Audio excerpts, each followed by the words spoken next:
बाहेरच असतो. बाहेरच? होय, पावस उन्हासारखं तिथे मिरजला असतं हा. आणि पावसाळ्यात तिकडे येतो. हे मामा म्हणला घर सोडून मला ते ना. मामांचे असतात तिकडे गावाकडे. हा हा हा. मग तुम्ही उन्हाळा पावसाळा काय मेंढरा मग?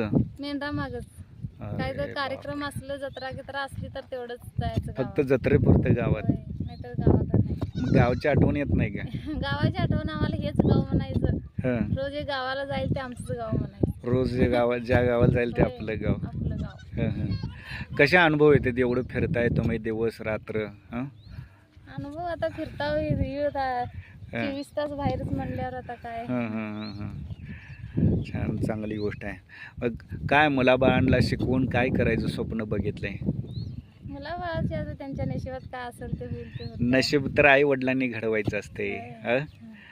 कसं म्हटलंय, एक आई 100 शिक्षकांच्या पेक्षा देखील भारी असते. होय, होय. बरोबर आहे की नाही? बरोबर. 100 शिक्षकांना